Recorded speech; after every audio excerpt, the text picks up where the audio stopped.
Toată această iarbă din pavajul dumneavoastră, cât și alte bălării din curtea și grădina voastră care vă deranjează, vor dispărea imediat dacă amestecați aceste 3 ingrediente. Apă în cantitate de 1 litru, oțet pentru murături încă 1 litru și spirit medicinal 200 de mililitri.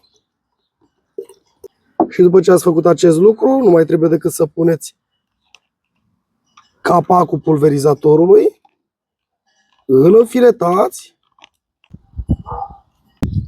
creați presiune,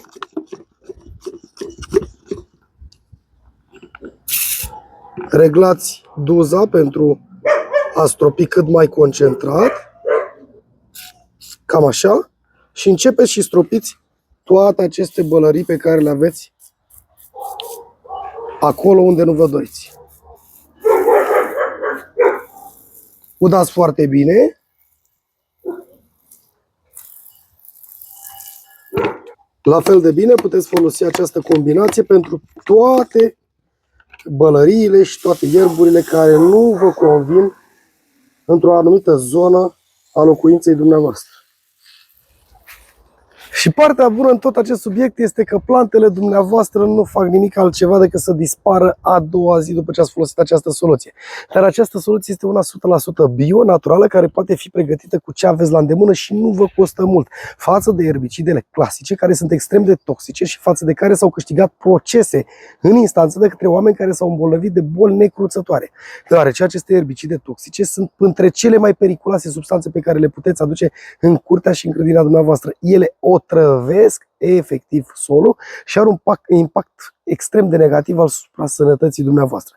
În schimb, prin folosirea acestei soluții, noi nu facem decât să acționăm direct asupra plantei și asupra solului. Cum facem asta? Alcoolul din această soluție blochează acțiunea stomatelor în partea vegetativă și astfel planta nu mai poate să-și regleze regimul hidric și nu mai poate face fotosinteza prin care se hrănește.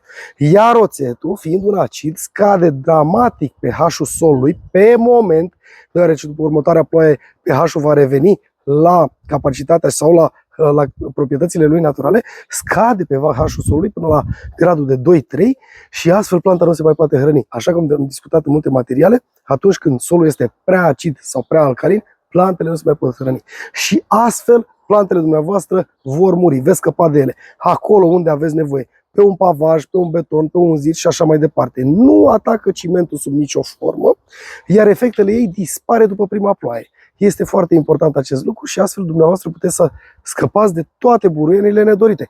Da, funcționează și pe un petec mai mare de iarbă. Dar mare atenție, pentru că am spus-o și o repet. Nu se folosește în grădina de legume, nu se folosește în jurul pomilor, nu se folosește acolo unde avem plante pe care vrem să le păstrăm, deoarece această soluție acționează asupra tuturor plantelor, nu numai asupra celor pe care noi o pulverizăm efectiv. Și de aceea este foarte important să o folosim doar acolo unde avem neapărat nevoie și nu avem alte plante care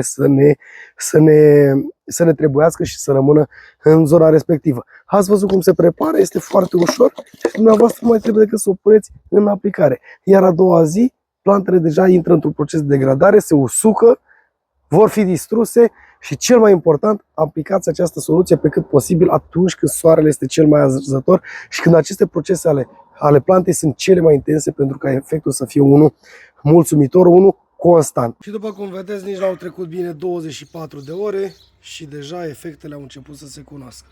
La fel și porțiunea de pavaj. Observați uscăciunea, degradarea vizibilă a plantelor. Peste tot și-a făcut treaba de minune.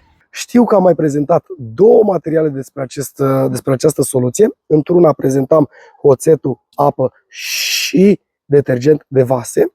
Într-una prezentam doar oțet cu apă, dar acum am reușit să ajung exact la ceea ce mi-am dorit, adică un efect maxim și foarte rapid. Această soluție dintr-un litru de apă, 1 litru de oțet și 200 de ml, 250 de ml de alcool.